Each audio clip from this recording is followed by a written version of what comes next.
Isang lalaking nasa gitna ng syudad, nakasuot ng itim, ang bumaba mula sa aircraft. Karaniwan ang kanyang itsura, payat at hindi kapansin-pansin ang katawan niya. Pero sobrang lalim at walang hanggan ang mata niya, parang kalangitan na puno ng bituin.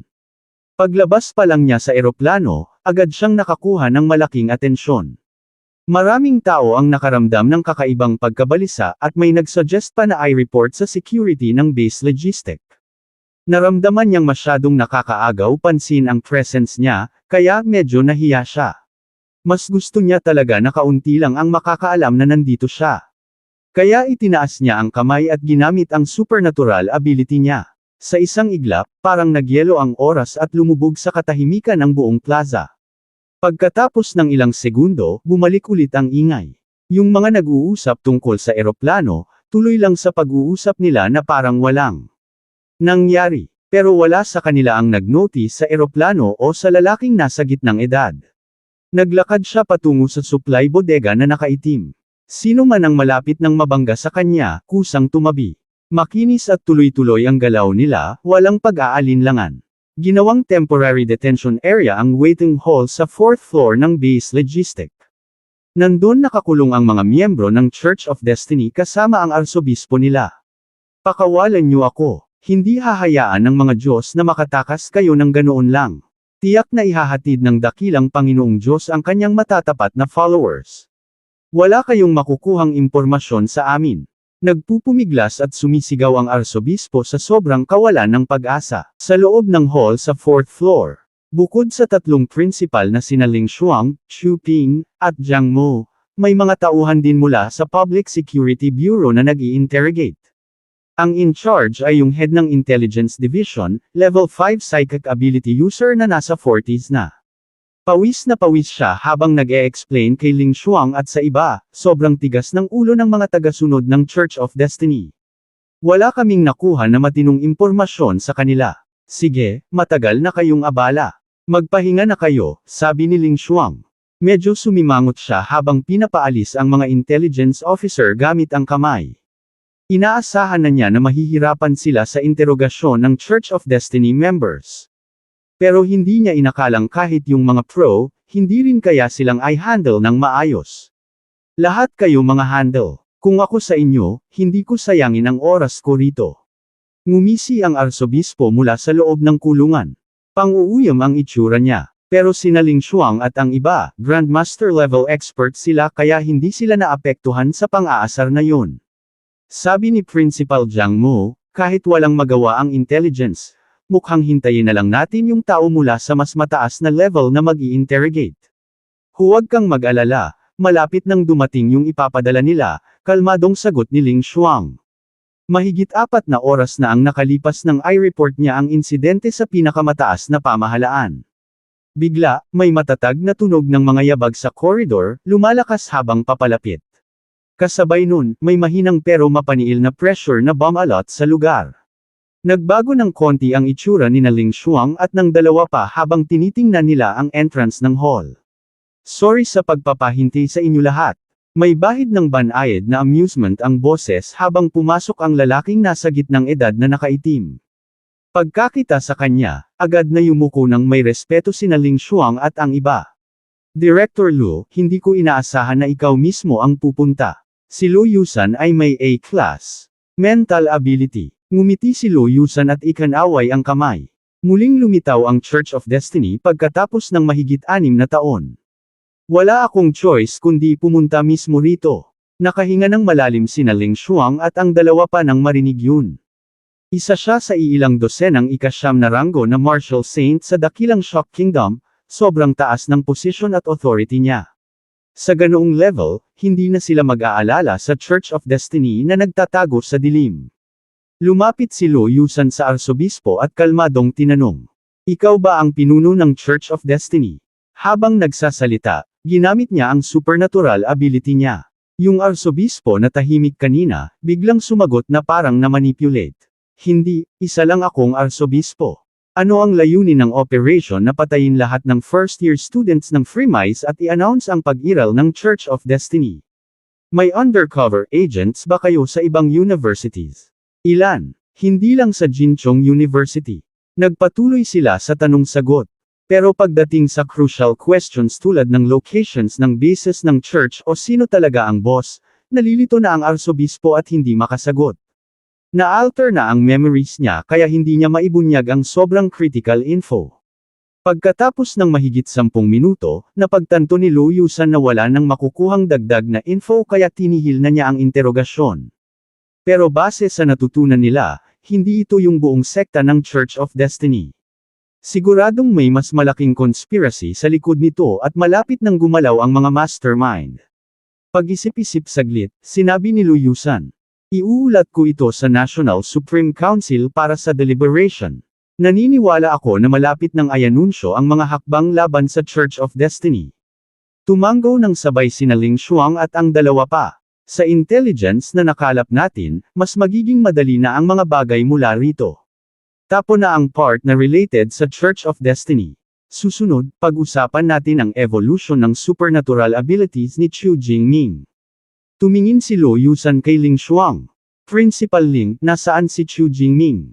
Kailangan ko siyang makilala. 7 araw na ang nakaraan, nakatanggap si Chu Jingming ng tawag mula kay Principal Ling Shuang na pumunta sa temporary office.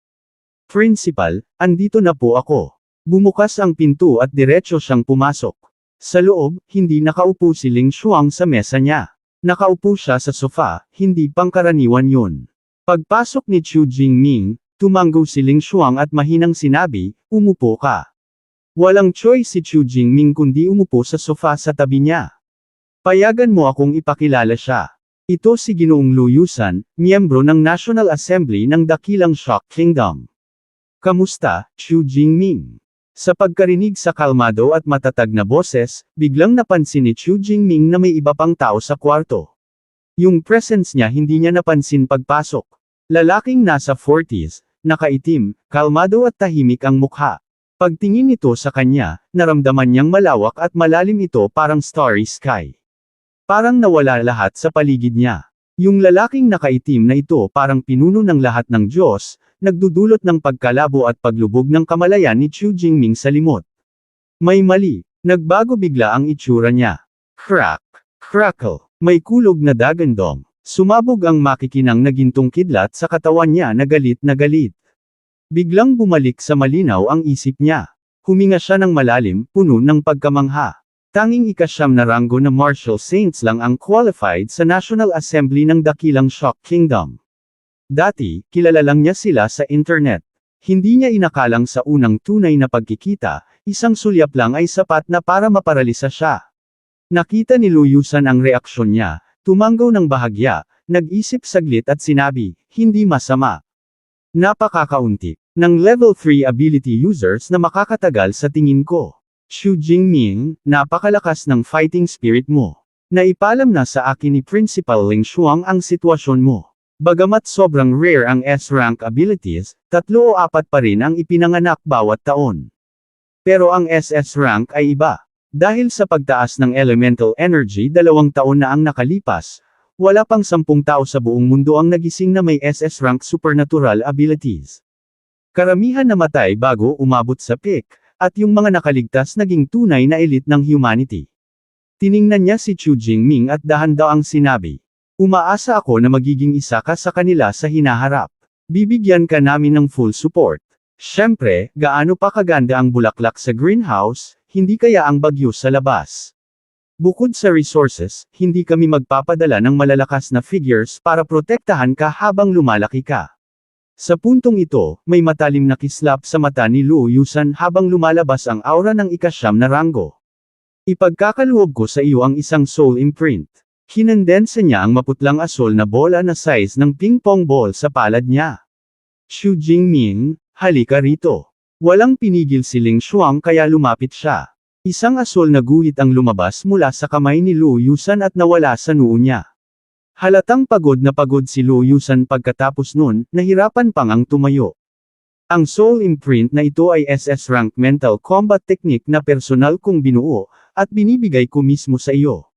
Mula ngayon, walang makakapilit na suriin o basahin ang isip at memories mo. Kahit ako pa, malaking effort ang gagastusin para malusutan ito. Salamat po, sir. Hindi niya lubos na naintindihan kung gaano kalaki ang natanggap niya, pero nakita niya kung gaano kapagod si Luyusan kaya alam niyang sobrang mahalaga yun. Agad siyang nagpasalamat ng may malalim na respeto. Ikanaway ni Luyusan ang kamay. Huwag ka nang magpasalamat. Desisyon ito ng National Assembly. Kapag umangat ka na sa power sa hinaharap, tulungan ang dakilang Shock Kingdom na alisin ang mas maraming kaaway. Dahan-daang ipinaliwanag ni Ling Xuang kay Chu Jingming. Bukod sa pagprotekta sa memories mo gamit ang Unbreakable Defense Layer, ang soul imprint na ito ay yung handang patayin kahit ng 8th rank powerhouses. Pero nakuha mo ng libre. Ngumiti si Chu Jingming at sagot, kasi ako ang top student ng Madao University. Top student ng Madao University. Ha, ang yabang mo, sabi ni Ling Xuang. Pero hindi niya rin itinanggi. Sa paraan, sa Abril next year ang National University Student Tournament. Sa abilities mo, pwede kang maging representative ng Madao University. Kumurap si Chu Jingming. Principal, nakakalimutan mo ba? Freshman pa lang ako. So ano kung freshman ka?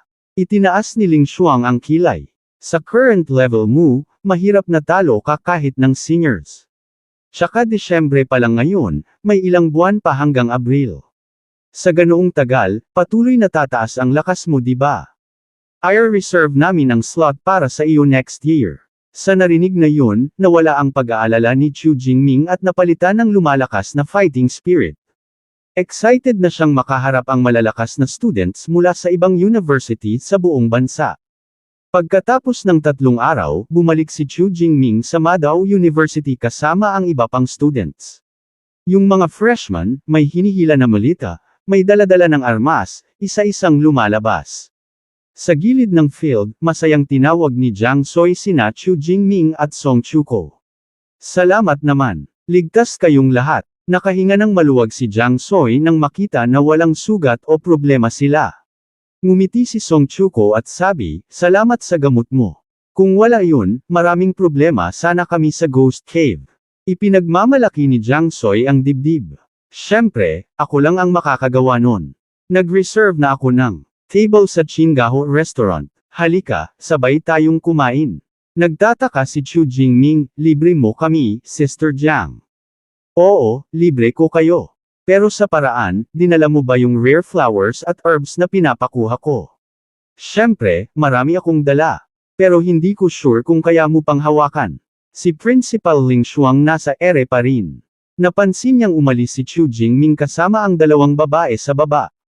Itinaas niya ang kilay. Talagang napakatalento nitong batang Chu Jingming. Base sa genetic theory, mas mataas ang supernatural ability, mas malaki ang chance na ma-inherit ng anak ang rare abilities.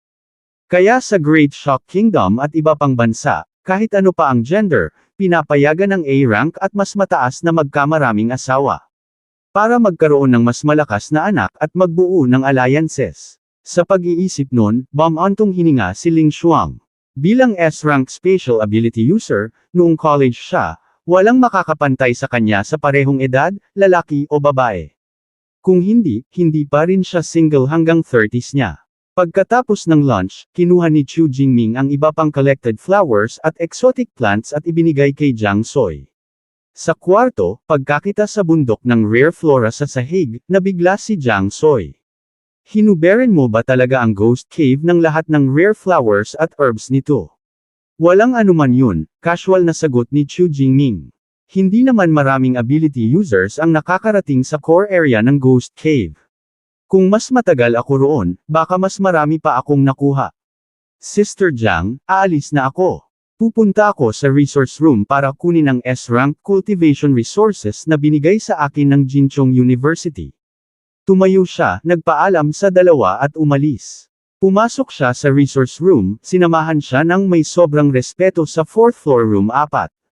Doon, nagbigay siya ng command sa AI. Eva, anong S-rank resources ang pwede kong ipalit sa level 7 breakthrough kill? Bahagyang nanginginig si Eva, tapos lumabas ang list sa screen. Sobrang dami ng S-rank items, nahilo si Chu Jingming. Sa dami nito, gaano katagal bago masuri lahat? Kaya tinanong niya, Eva, sa mga S-rank training resources na ito, alin ang pinakamabuti para mapahusay ang control sa lightning-related abilities? Agad lumitaw ang display, Thunder Secret Realm Access Card, S-Rank. Sa card na ito, pwede kang pumasok sa Thunder Secret Realm sa Hedong City, Yangon Province para sa cultivation. Nabuo ito 87 taon na ang nakalipas. Kinuha ng Thunder Martial Arts Academy, inilagay sa closed management at para lang sa elite geniuses nila. Kailangan ng special authorization para makapasok ang outsiders. Ang S-Rank card na ito ay nagbibigay ng 1-month cultivation sa loob ng Thunder Secret Realm. Naiintindihan ko, sabi ni Chu Jingming. Eva, may mga halimaw ba sa loob ng Thunder Secret Realm? Oo, sumagot agad si Eva. At karamihan ay may lightning-based abilities.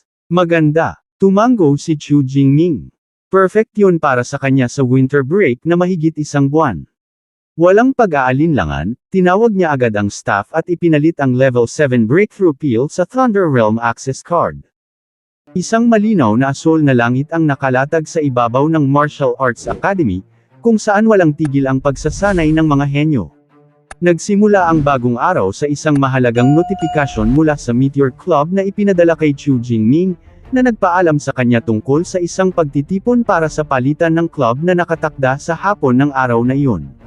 Habang naglalakad siya sa loob ng campus, itinaas ni Chu Jingming ang kanyang komunikador upang sagutin ang tawag. Kasabay nito, napaisip siya kung paano niya sinunod ang mungkahi ni Lu Ming na sumali sa Thunder Meteor Club at maging vice-presidente nito. Hindi niya inaasahan na darating kaagad ang trabaho matapos ang kanyang pagsali. Gayunpaman, buong loob na tinanggap ni Chu Jingming ang imbitasyon. Isang tiwalang ngiti ang sumilay sa kanyang mukha habang tahimik niyang hinusgahan na ang palitang ito ay magiging lubhang kawili-wili. Isa itong napakagandang pagkakataon para sa mga gumagamit ng kakayahan mula sa iba't ibang elemento na magbahagi ng kani-kanilang karanasan, isang mahalagang hakbang at kinakailangang batong tantungan sa kanyang landas ng sobrenatural na paglago. Bago siya tumungo sa club, dumalaw muna si Chu Jingming sa kanyang tagapagturo na si Yang Zinan. Sa sandaling makita niya ang kanyang disipulo, hindi napigilan ng matandang din na mapamulagat sa pagkamangha. Jingming, nakalusot ka na ba sa 3 antas? Maingat na tumango si Chu Jingming bilang kumpirmasyon, ipinahihiwatig na matagumpay niyang nalampasan ang bottleneck sa kanyang kamakailang misyon sa pagsasanay sa labas. Ang banayad ngunit matatag na ngiti sa kanyang mukha ay naglalabas ng isang kumpiyansang likas na nag-uutos ng paggalang.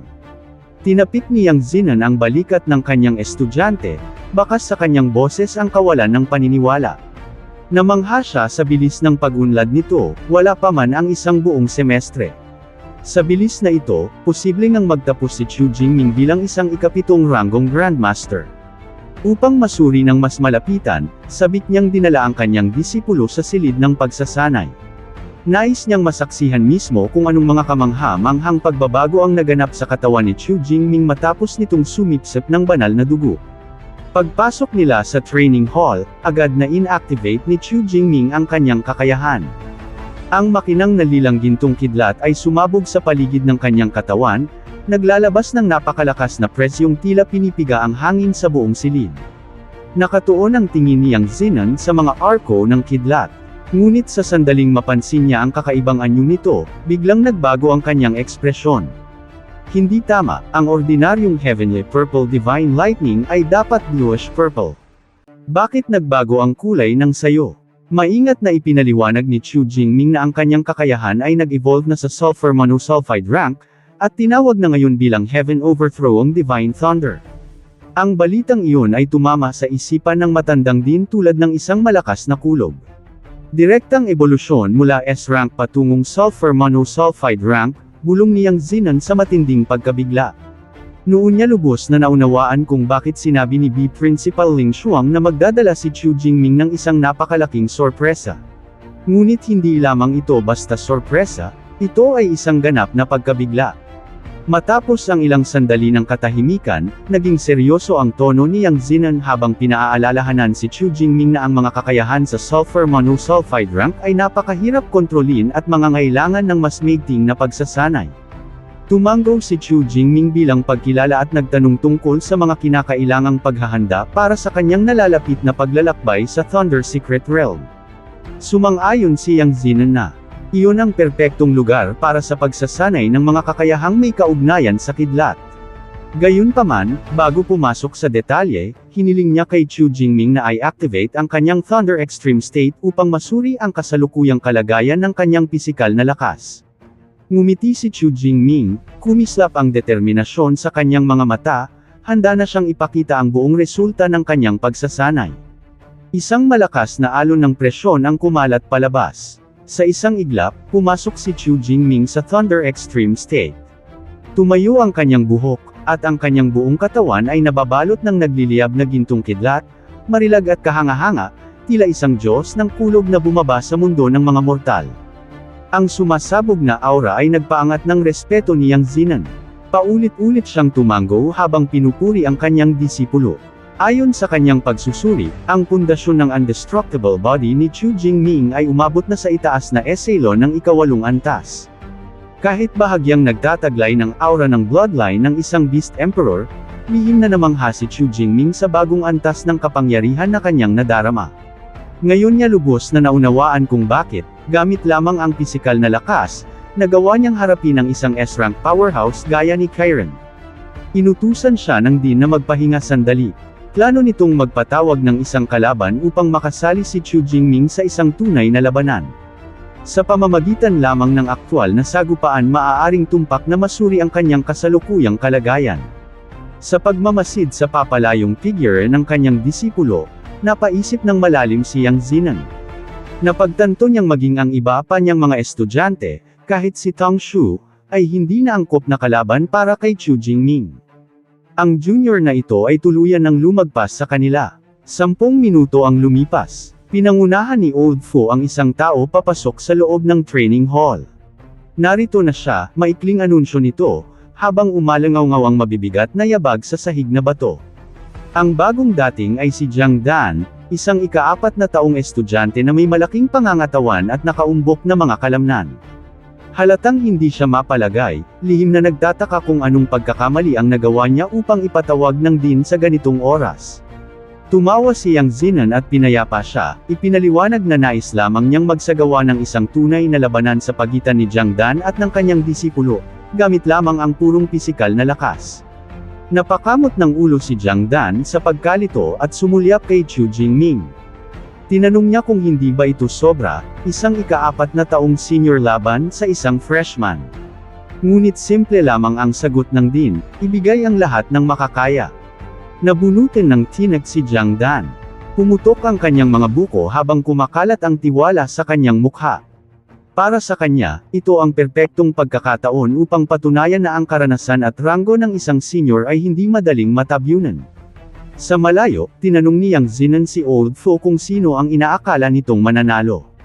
Bagamat kinilala niyang isang henyo si Chu Jingming, inisip niyang hawak pa rin ni Jiang Dan ang kalamangan, gayunpaman, batid nilang lahat na sa harap ng isang sulfur monosulfide rank ability, maaaring mabali ang lahat ng karaniwang batas.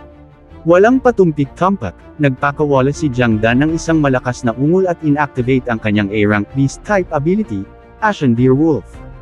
Ang kanyang katawan ay nagbago ng marahas, tinakto ng kulay abong balahibo habang umumbok ang mga kalamnan at kumislap ang mabangis na berdeng liwanag sa kanyang mga mata.